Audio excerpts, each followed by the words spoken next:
जय हिंद साथियों। तो यहाँ पर हम आपके लिए पेपर कोड BHIC 133 के कुछ इंपॉर्टेंट क्वेश्चंस लेकर आए हैं जो आपके दिसंबर एग्जाम के लिए इंपॉर्टेंट हैं। तो आप लोग इस वीडियो को पूरा एंड तक देखिएगा। अगर आपको वीडियो पसंद आता है तो वीडियो को लाइक करिएगा, चैनल को सब्सक्राइब करिएगा एंड वीडियो को अपने दोस्तों में शेयर करना मत भूलिएगा। अगर आपने अभी तक इस सब्जेक्ट के गैस पेपर को परचेज नहीं किया है तो आप लोग उसको जरूर परचेज कर लीजिएगा। उसमें आपके हमने 20 से 25 इंपॉर्टेंट क्वेश्चंस को कवर किया हुआ है जो आपके एग्जाम के लिए वेरी वेरी इंपॉर्टेंट है। अगर आपने अभी तक कुछ नहीं पढ़ा है तो आप लोग गेस्ट पेपर के 20 से 25 क्वेश्चंस को अच्छे से तैयार कर लीजिए। इतने में आपका एग्जाम क्लियर हो जाएगा। अगर आपको परचेज करना है सिंपली गूगल पे जाएंगे और सर्च करेंगे shop.hindustanknowledge.com। इस वेबसाइट का लिंक आपको डिस्क्रिप्शन में दिया गया है। लिंक पर क्लिक करेंगे तो आप इस वेबसाइट पे आ जाएंगे। अब आपको सिंपली सर्च कोड पे जाना है। आपके जितने भी पेपर कोड्स हैं सभी के गैस पेपर आपको इस वेबसाइट पे मिल जाएंगे। अब आपको सिंपली सर्च करना है BHIC 133। यहाँ पर आपका इंग्लिश और हिंदी दोनों लैंग्वेज में आ जाएगा। जिस भी लैंग्वेज में आपको डाउनलोड करना है सिंपली उस पर क्लिक करेंगे। यहाँ से आप लोग इसको परचेज कर सकते हैं। मान लीजिए आप वेबसाइट से नहीं कर पा रहे हैं तो आपको डिस्क्रिप्शन में नंबर दिया गया है 9580023321। इस नंबर पे आप लोग जो है व्हाट्सएप मैसेज कर सकते हैं। अब वापस चलते हैं अपने प्रश्नों पर। तो यहाँ पर हमारा प्रश्न है दिल्ली के सुल्तानों के अधीन भू राजस्व प्रणाली पर लिखिए। यानी दिल्ली के अंतर्गत जो भी सुल्तान थे उनके अंतर्गत जो भी भू राजस्व प्रणाली थी उसके बारे में चर्चा करेंगे। दिल्ली सल्तनत 13वीं से 16वीं शताब्दी की आर्थिक व्यवस्था का मुख्य आधार कृषि थी।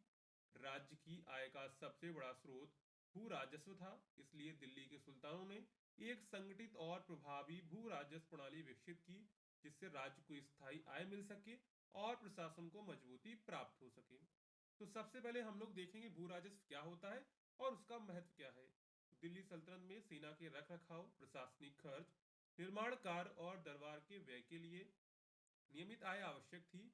यह आय मुख्यतः किसानों से वसूले जाने वाले भू राजस्व से प्राप्त होती थी। अधिकतर किसान छोटे स्तर पर खेती करते थे और उन्हें अपनी उपज का एक हिस्सा राज्य को देना पड़ता था। उसी को कहा जाता था भू राजस्व। क्या कहा जाता था? भू राजस्व कहा जाता था।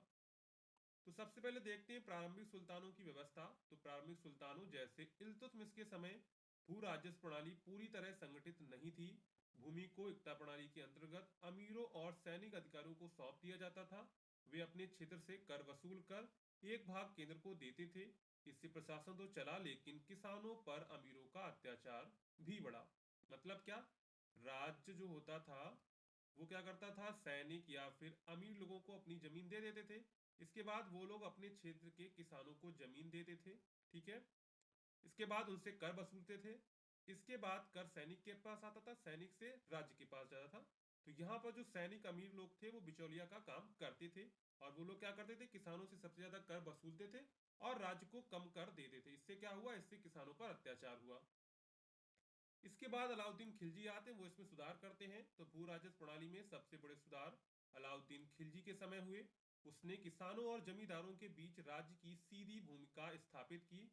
और उन्होंने कौन कौन सुधार किए? भूमि की माप कराई गई। उपज का लगभग 50% कर राज्य द्वारा लिया जाने लगा। बिचौलियों और जमींदारों की शक्ति कम की गई। कर नगद और अनाज दोनों रूप में लिया जाता था। अब यहाँ पर देखिए, बिचौलियों और जमींदारी की शक्ति कम हुई। इसका मतलब क्या है?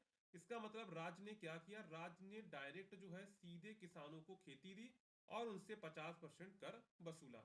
इन सुधारों से राज्य की आय बढ़ी और किसानों पर जमींदारों का शोषण कुछ हद तक कम हो गया था। ठीक है। इसके बाद आते हैं मोहम्मद बिन तुगलक के प्रयोग। तो मोहम्मद बिन तुगलक ने भू राजस्व व्यवस्था को और कठोर बना दिया। उसने दो आब क्षेत्र में कर बढ़ा दिया लेकिन सूखे और अकाल के समय भी कर में राहत नहीं दी। अगर मान लीजिए किसी क्षेत्र में सूखा पड़ जाता है तब भी आपको कर देना होगा।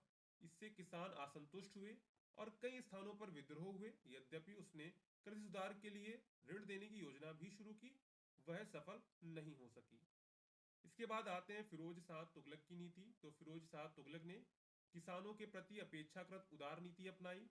उसने करों में कमी की, सिंचाई के साधन विकसित किए और नहरों का निर्माण करवाया। इससे कृषि उत्पादन बढ़ा और किसानों की स्थिति में कुछ सुधार हुआ। ठीक है। इसके बाद हम लोग यहाँ पे निष्कर्ष लिख देंगे। तो दिल्ली के सुल्तानों की भू राजस्व प्रणाली समय के साथ विकसित हुई। जहां अलाउद्दीन खिलजी ने इसे संगठित और नियंत्रित किया। वहीं तुगलक शासकों के प्रयोग मिश्रित परिणाम लेकर आए।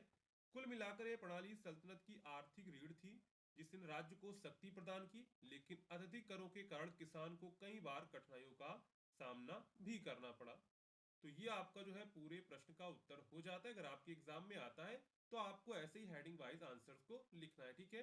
अगर आपने अभी तक वीडियो को लाइक नहीं किया है तो वीडियो को लाइक आप लोग जरूर कर दीजिएगा, ठीक है। इसके बाद आपका दूसरा प्रश्न है, मुगल मराठा संबंधों पर चर्चा कीजिए।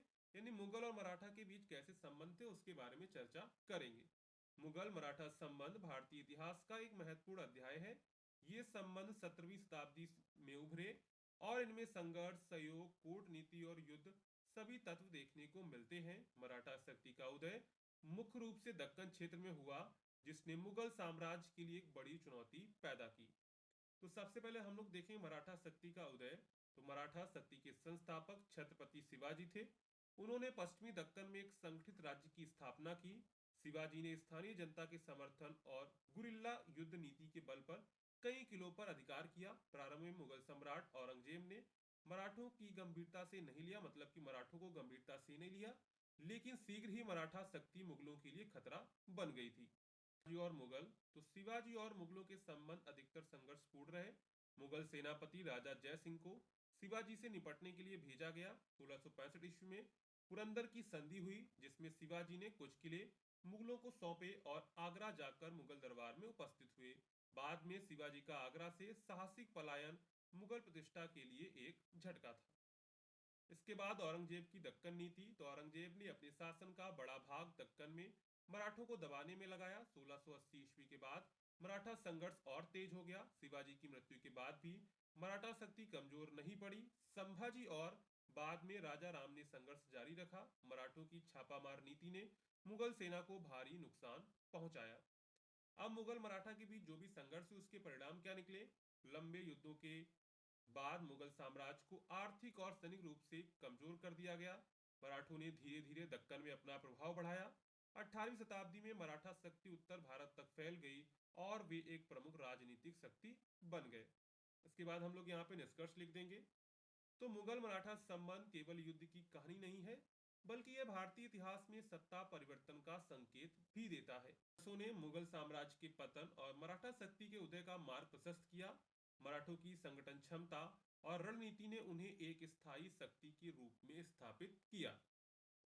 इसके बाद आपका अगला प्रश्न है, मुगलों के अधीन कृषि अर्थव्यवस्था पर विश्लेषण कीजिए। यानी मुगलों के अधीन जो भी कृषि थी उसकी अर्थव्यवस्था पर आपको चर्चा करनी है। मुगल काल 16वीं से 18वीं शताब्दी में भारत की अर्थव्यवस्था का आधार कृषि थी। अधिकांश जनता खेती पर निर्भर थी और राज्य की आय का सबसे बड़ा हिस्सा भू राजस्व से आता था। इसलिए मुगल शासकों ने कृषि उत्पादन बढ़ाने और नियमित कर व्यवस्था बनाने पर विशेष ध्यान दिया। आप देखते हैं भूमि व्यवस्था और प्रशासन। तो मुगल साम्राज्य में भूमि को प्रशासनिक इकाइयों, परगना, सरकार, सूबा में बांटा गया। हर स्तर पर अधिकारियों की नियुक्ति होती थी जो खेती, पैदावार और कर वसूली का लेखा जोखा रखते थे। किसानों की जमीन का मापन किया जाता था और सरकारी अभिलेखों में दर्ज किया जाता था। इससे कर का निर्धारण अपेक्षाकृत व्यवस्थित हो गया था। इसके बाद आती है भू राजस्व प्रणाली। तो मुगल काल की सबसे प्रसिद्ध व्यवस्था थी राजस्व सुधार, जिसने सम्राट अकबर के समय लागू किया गया था। उनके वित्त मंत्री टोडरमल ने दयसाला या जब्ती प्रणाली विकसित की। इसमें पिछले 10 वर्षों की औसत पैदावार के आधार पर कर तय किया जाता था। सामान्यतः किसान से कुल उपज का लगभग एक तिहाई हिस्सा कर के रूप में लिया जाता था। कर अधिकतर नकद में लिया जाता था, जिससे व्यापार और मुद्रा प्रचलन को बढ़ावा मिला था। इसके बाद कृषि उत्पादन और फसलें में गेहूं, चावल, जौ, दालें, कपास, गन्ना, तिलहन, मसाले प्रमुख फसलें थी। नकदी फसलों जैसे कपास और गन्ना की खेती बढ़ने से कुटीर उद्योगों, बुनाई, चीनी निर्माण को बल मिला। सिंचाई के लिए कुएं, तालाब और नहरें प्रयोग में थी। हालांकि सिंचाई पूरी तरह प्राकृतिक वर्षा पर भी निर्भर रहती थी। अब इसमें देखिए किसानों की स्थिति क्या थी। तो मुगल शासन में किसानों की स्थिति मिश्रित थी। एक और व्यवस्थित प्रशासन और निश्चित कर से कुछ स्थिरता मिली, दूसरी ओर अकाल, अधिक कर वसूली और स्थानीय अधिकारियों की कठोरता से किसानों को कठिनाइयों का भी सामना करना पड़ता था। जमींदार कर वसूली में मध्यस्थ की भूमिका निभाते थे। कई जगह वे किसानों पर दबाव भी डालते थे। इसके बाद एक कृषि और व्यापार का संबंध। तो कृषि अधिशेष से आंतरिक व विदेशी व्यापार को बढ़ावा मिला। अनाज, कपास और चीनी का व्यापार नगरों और बंदरगाहों तक पहुंचता था। इससे शहरीगढ़, कारीगरी और राजकोष मजबूत हुआ। इसके बाद यहाँ पर हम लोग निष्कर्ष लिख देंगे। तो कुल मिलाकर मुगल काल की कृषि अर्थव्यवस्था सुव्यवस्थित भू राजस्व प्रणाली, विविध फसलों और व्यापक प्रशासन पर आधारित थी। यद्यपि किसानों को चुनौतियां भी थीं, फिर भी इस व्यवस्था ने साम्राज्य की आर्थिक शक्ति को लंबे समय तक बनाए रखा। इसके बाद आपका अगला प्रश्न है, मुगल शासन के दौरान खेती के विभिन्न साधनों तथा तरीकों पर चर्चा कीजिए। यानी मुगल शासन के दौरान जो भी खेती होती थी, उसके कौन कौन से साधन थे, उसके कौन कौन से तरीके थे, उसके बारे में चर्चा करेंगे। तो मुगल काल में भारत की अर्थव्यवस्था का मुख्य आधार कृषि थी। राज्य की आय का सबसे बड़ा हिस्सा खेती से मिलने वाले भू राजस्व पर निर्भर था। इसलिए मुगल शासकों ने खेती के साधनों और तरीकों पर विशेष ध्यान दिया। इस काल में खेती पारंपरिक होते हुए भी व्यवस्थित और उन्नत मानी जाती थी। अब देखते हैं खेती के प्रमुख साधन कौन से थे। मुगल काल में खेती के लिए साधारण लेकिन उपयोगी साधनों का प्रयोग किया जाता था। इनमें मुख्य रूप से लकड़ी का हल, फावड़ा, कुदाल और दरांती शामिल थे। हल में लोहे की नोक यानी फाल लगाई जाती थी, जिससे मिट्टी अच्छी तरह जोती जा सके। बीज बोने का कार्य हाथ से किया जाता था। अनाज काटने के लिए दरांती का प्रयोग होता था। ये साधन स्थानीय कारीगरों द्वारा बनाए जाते थे। अब यहाँ पर सिंचाई के साधन क्या थे, तो खेती के लिए सिंचाई अत्यंत आवश्यक थी। मुगल काल में सिंचाई के कई साधन प्रचलित थे, जैसे कुएं सबसे सामान्य साधन थे, जिनसे बैलों द्वारा रहट चलाकर पानी निकाला जाता था। इसके अलावा तालाब, झीलें और नदियां भी सिंचाई के लिए प्रयोग की जाती थीं। कुछ क्षेत्रों में नहरों का निर्माण भी कराया गया था, विशेष रूप से पंजाब और उत्तर भारत में। इससे फसलों की पैदावार बढ़ गई थी। के बाद फसल चक्र और खेती के तरीके। मुगल काल में फसल चक्र का ज्ञान था। किसान एक ही खेत में अलग अलग मौसम में अलग अलग फसलें उगाते थे, जिससे भूमि की उर्वरता बनी रहती थी। मुख्यतः दो प्रकार की फसलें उगाई जाती थीं, खरीफ फसलें जैसे धान, ज्वार, बाजरा, और रबी की फसलें जैसे गेहूं, जौ, चना। कहीं कहीं तीन फसलें भी उगाई जाती थीं, जिससे दो फसली या फिर तीन फसली खेती कहा जाता था। इसके बाद खाद और बीज का प्रयोग। खेती में प्राकृतिक खाद का प्रयोग होता था। पशुओं के गोबर, पत्तियों और जैविक कचरे से बनी खाद खेतों में डाली जाती थी। बीजों का चयन किसान अपने अनुभव के आधार पर करते थे। अच्छी पैदावार वाले बीजों को अगली फसल के सुरक्षित रखा जाता था। इसके बाद नकदी फसलें। तो मुगल काल में खाद्यान्न के साथ साथ नकदी फसलें भी उगाई जाती थीं। इसमें कपास, गन्ना, तंबाकू, नील और अफीम प्रमुख थे। इन फसलों से किसानों को अतिरिक्त आय मिलती थी और राज्य को भी अधिक राजस्व प्राप्त होता था। अब इसमें राज्य की भूमिका क्या थी, तो मुगल शासकों विशेषकर अकबर ने कृषि को प्रोत्साहन दिया, भू राजस्व व्यवस्था को व्यवस्थित किया। अबुल फजल ने अपनी पुस्तक आईना अकबरी में उस समय की कृषि व्यवस्था का विस्तृत वर्णन किया हुआ है। इसके बाद हम लोग यहाँ पे निष्कर्ष लिख देंगे। तो इस प्रकार मुगल शासन के दौरान खेती के साधन और तरीके सरल लेकिन प्रभावी थे। सिंचाई, फसल चक्र, खाद और नकदी फसलों के प्रयोग से कृषि उत्पादन में वृद्धि हुई। यही कारण है कि मुगल काल को भारतीय कृषि के विकास का एक महत्वपूर्ण चरण माना जाता है। यहाँ पर हमने पेपर कोड BHIC 133 के कुछ इंपॉर्टेंट क्वेश्चंस को डिस्कस किया हुआ है, जो आपकी एग्जाम के लिए इंपॉर्टेंट है। तो आप लोग इन सभी क्वेश्चंस को अच्छे से तैयार कर लीजिएगा। और अगर आपने अभी तक वीडियो को लाइक नहीं किया तो वीडियो को लाइक कर दीजिएगा और चैनल को भी सब्सक्राइब आप लोग कर लीजिएगा।